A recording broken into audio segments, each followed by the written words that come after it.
Your efforts to acquire the submine data have been proving effective. My reconstruction continues apace. This is not the first time the Hive have sought to steal my weaponry. I froze an entire brood on Mars to stop their last attempt.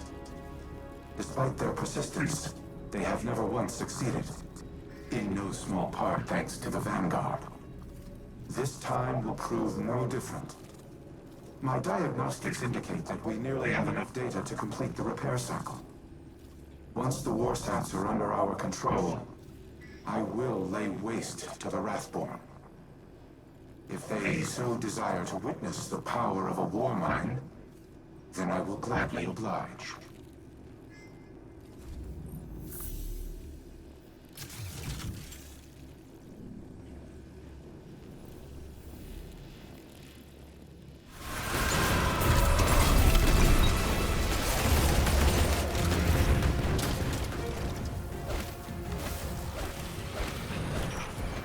Why do you persist? Schemes will not save you. The sword is already at your throat. You could be more than this. You can defy it. I've seen you make that decision. I know you walk as the Vex do. You see slivers of time, where another Aramis lives a different life. But I do not have the luxury you once did. Here I stand. This is who Aramis is now. Maybe it is, right here, right now, but I've learned that nothing is ever too late to change. All it takes is a step in the right direction.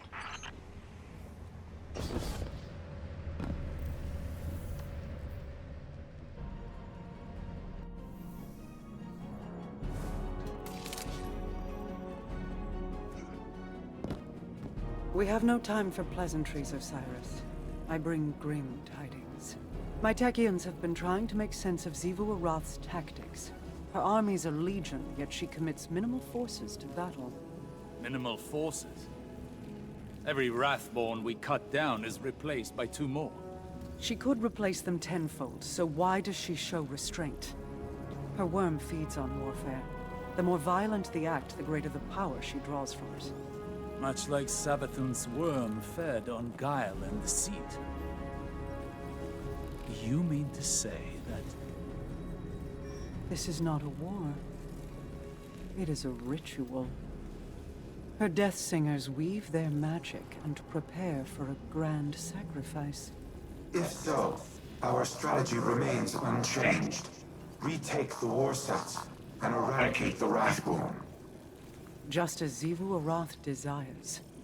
The warsats are immensely powerful. Their use would result in unparalleled destruction. She cares not which side is obliterated. Her worm will gorge itself on the carnage either way. She would turn her armies into blood sacrifices. And the warsats would be the blade. Overwhelming force has proven to be the only effective tactic against the Hive. Without it, I do not know what to do. Then I suggest you think of something, and quickly. I will apprise your vanguard of these findings.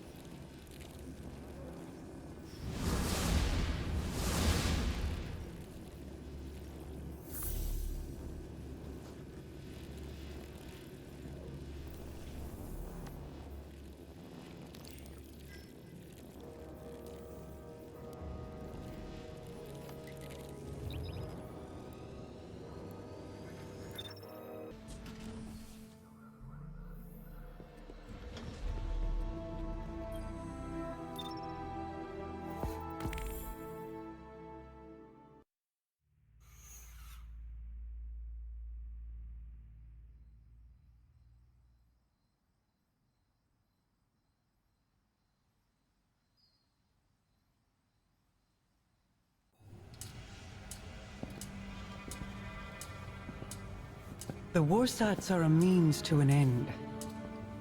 Xivu Arath will bask in the destruction they bring, and open the Ascendant Plane above Earth, as she did on Tora Bottle. It does not matter who pulls the trigger. We must cease our efforts to restore the war mind.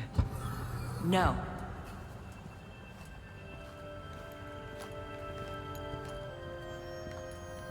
We've worked too long and too hard to stop now. Rasputin is our best shot at winning this war. That is precisely my concern. He is a weapon made to be wielded. He is more than a weapon. He's our ally. And he will act in humanity's best interest. Are you certain? He has kept secrets in the past, acted without counsel or consensus. So have you. Rasputin's made mistakes. But he's learned from them. The same as the rest of us.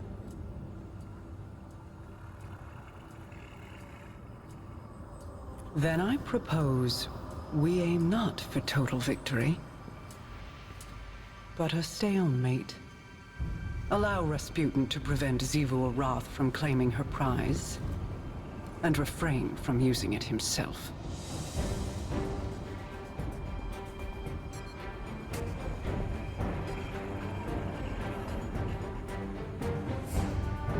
It's settled then. We hold the line.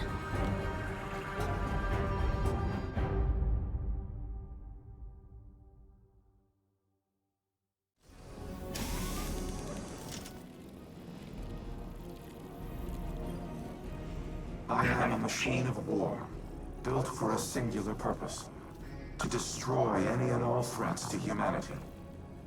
Clovis and I disagreed on what constituted such threats, but not on the means to the end. On Mars, I developed the escalation protocol to combat the Hive. Ever-increasing application of force in the face of rising opposition. Was I playing into Xivu Arath's hands even then? Has she always accounted for my methodologies? What purpose do I serve if my actions place humanity in danger? Am I even capable of developing a solution without mass destruction? This is a calculation I have never had to make. It will take time to run the necessary combat simulations. Follow the directions of the Vanguard in the interim. I will contact you if and when I have determined our next objective.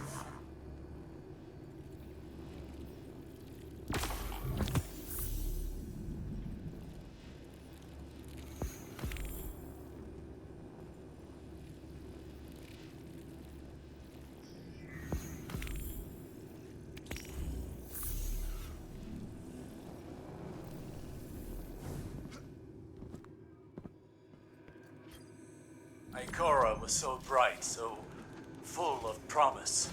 How she glowed. Like the light filled her. But it was her eyes that convinced me to take her as my apprentice. What did you see in them? Hunger. She was desperate to prove herself back then.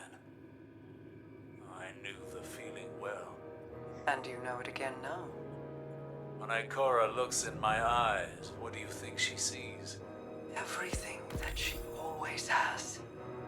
She pities me, Mara. As you and I have pitied others. Those who hang on our every word. Your cultists, my people. Do not mistake Ikora's pity for disdain. If she pities you, it is out of love. I have no love for the cult of Osiris. No. Ask me what I see when I look into your eyes, Osiris. I will not, but you'll tell me just the same. I see a man who is afraid he'll never be able to live up to the expectations that other people have placed on him. A man so afraid to hurt or be hurt that he spent his very long, very accomplished life holding those same people at arm's length. This burden, this inheritance of guilt, it is Ikora's too.